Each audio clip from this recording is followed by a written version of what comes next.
Bismillahirrahmanirrahim. Assalamu alaikum guys, welcome back. This is Sir Shafat Khan on your screen and I'm back on your screens. ठीक है, this time this is a very special announcement video, especially for those who've had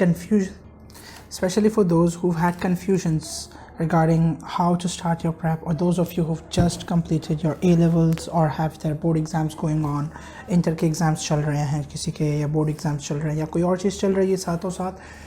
तो guys एक चीज़ आप और बहुत सारे लोगों ने अभी recently, specially the A level kids who just got free from their CIEs, they actually contacted me and they asked me कि भाई हम क्या करें, हम कैसे प्रेप स्टार्ट करें हमारे AKU के लिए. तो तकरीबन 1.5 महीना रह गया या 2 महीने रह गए, या XYZ जो जितना भी टाइम रह गया. उस वक्त मुझे मैसेज किया था. तो बहुत सारे लोगों ने मुझे जो है वो टेक्स्ट किया, अप्रोच किया एंड मुझसे पूछा कि अब क्या करना चाहिए. तो गाइज़ अब देखें, ये बहुत कम टाइम है, तो इसमें तो आप पूरा कोर्स करना, ये that's logically not possible, right?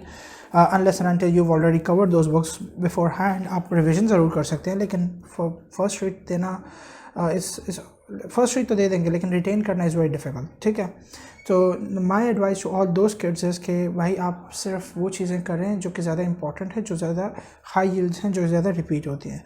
ठीक है, उसके लिए आप आइडेंटिफाई कैसे करेंगे. सो बेसिकली आप पास्ट पेपर्स करें. पास्ट पेपर्स में जो टॉपिक्स आपको ज़्यादा फ्रीक्वेंटली नज़र आ रहे हैं, वही आपका अच्छे से ग्रिप उसकी मजबूत करें. ठीक है, अगर आप A लेवल से हैं तो the golden advice that I give to every single A-level kid, whether starting early or late, regardless of the time he or she has, you always start out from those topics which are common with A levels.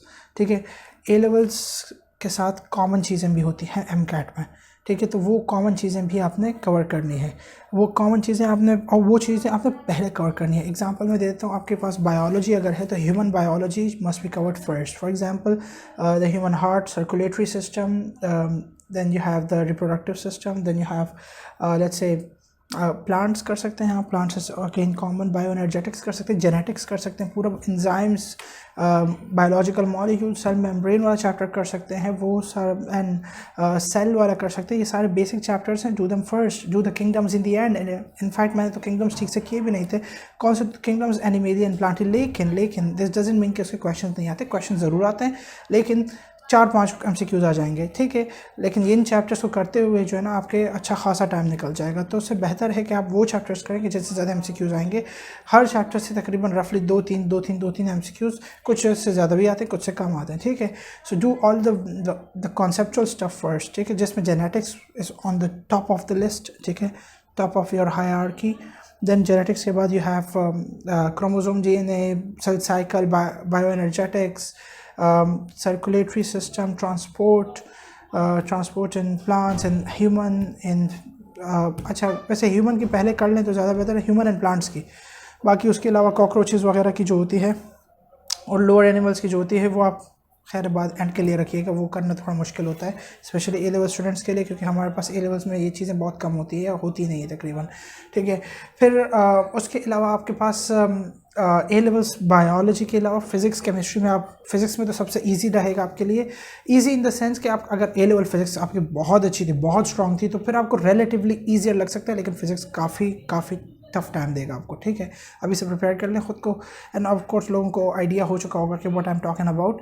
Physics में वही concepts आपके repeat होंगे, वही conceptual चीज़ें होंगी, वही चीज़ें आपने दोबारा पढ़नी है. और in fact the best thing about physics is कि आपके A लेवल से काफ़ी मैच भी करती है. 75 to 80% आप ऑलरेडी कर चुके होते हैं फिज़िक्स. 80% तो बहुत ज़्यादा मैंने कह दिया, 60% तकरीबन 60-70% आप कर चुके होते हैं. बाकी कॉन्सेप्ट्स आपको बिल्ड करने होते हैं. टिप्स एंड ट्रिक्स चाहिए होती हैं उसके लिए. केमिस्ट्री भी इसी तरह से 50% तकरीबन 50-60% जो है वो आप कर चुके होते हैं, लेकिन बाकी चीज़ें तो करनी होती है ना. तो ये जो 50-60% है, ये 60-70% है, और ये 40-50% बायो में जो है, इन चीज़ों को आप पहले करने की कोशिश करें. ठीक है, once you are done with all of them, फिर उसके बाद आपके पास ये चांस होगा कि आपके पास अगर टाइम बचा तो आप वो एक्स्ट्रा चीज़ें करें जो रह गई हैं. ठीक है, एंड हाँ एक और बात, once you are done with these important things first. ठीक है, ये जो सारी कॉमन चीज़ें हैं, कॉमन A लेवल के जो चैप्टर्स हैं, once you are done with them, फिर आपने ये करना है कि you do the past papers. ठीक है। पास पेपर्स आपने इमीडिएटली करने हैं, ठीक है। पास पेपर्स की एक बहुत अच्छी रिसोर्स है मेडएंगल के नाम से, go there, subscribe to the NMDCAT premium session, ठीक है। NMDCAT प्रीमियम वाला जो है वो ज़्यादा अच्छा है, ठीक है। अब मेरे ख्याल से वो पूरे MDCAT सीज़न के लिए होता है, तो AQU के लिए भी काम आ सकता है, MCAT के लिए भी काम आ सकता है, लेकिन वो सिर्फ जो है वो साइंसेस के लिए है, ठीक है। रीजनिंग उसमें नहीं है, ठीक है। तो केम बायोफिजिक्स आपकी हो सकती है वहाँ पर, और मेरा रेफरेंस देकर आप कर लीजिएगा, ठीक है ना, तो ज़्यादा जल्दी आपका हो जाएगा प्रोसेस, ठीक है। मतलब नीचे वो रेफरल लिखा होता है ना, उसमें शाफात खान लिख लीजिएगा, तो the team will reach out to you as soon as possible. बाकी उसके अलावा हाँ, अब आते हैं ज़्यादा इंपॉर्टेंट बात की तरफ, वो ये है कि गाइस अभी रिसेंटली जो है ना मेरा एक MCAT का बैच, AKU MCAT का बैच मैंने स्टार्ट किया था जनवरी में, याद है आपके? वो तो स्टार्ट किया था, वो तो चल रहा है अल्हम्दुलिल्लाह, फ्लो के साथ चल रहा है।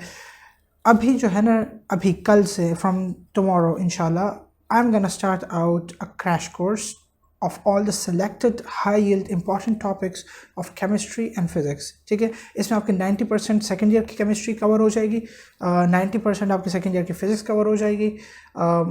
इसी तरह से जितने भी हाई यील्डिंग स्टफ़ है, हाई यील्डिंग इंपॉर्टेंट स्टफ़ है जो कि मतलब बहुत फ्रीक्वेंटली टेस्टेड होते हैं, वो कवर हो जाएंगे। इसके अलावा आपको अगर कोई गाइडेंस वगैरह चाहिए होगी, you can WhatsApp me.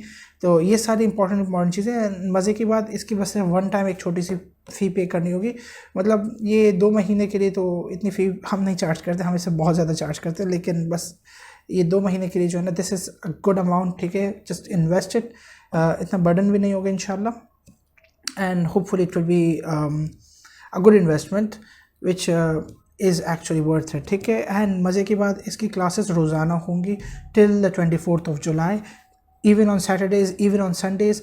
And इसकी टाइमिंग जो है ये बहुत लंबी टाइमिंग होगी, 6 PM to 10 PM, ठीक है, ऑफिशियल टाइमिंग। तो 4 घंटे की क्लास रोज़ाना होगी इंशाल्लाह। सो एंड हाँ, ये लिमिटेड स्लॉट्स हैं, बहुत लिमिटेड स्लॉट्स हैं इसके, ठीक है। मैं मतलब ज़्यादा लोगों को लेना नहीं चाह रहा इसमें, तो अगर आपको लेना है, ठीक है, तो you just reach out to me as soon as possible and just send out your payment and stuff, ठीक है। आज ही वैसे डेडलाइन है, ठीक है, पेमेंट की, लेकिन हाँ अगर किसी को किसी वजह से पेमेंट किसी की डिले हो जाती है या कोई और रीज़न हो जाता है, तो you need to let me know first and then या we can extend the deadline for you for the payment, ठीक है। एंड बस दैट्स इट गाइस, ये सबसे ये ज़्यादा इंपॉर्टेंट चीज़ थी, ठीक है। तो you make sure to contact me as soon as possible for the batch, especially if you've just completed your A levels or inter or anything and you're confused on what to do. This is the best place to get you on track, ठीक है, to get you on track, to get you started at full speed, ठीक है। इससे आपका maximum important stuff जो कि test होता है AKU के पास पेपर्स में, AKU के पेपर्स में, वो आपको मिल जाएगा सारे इंशाल्लाह।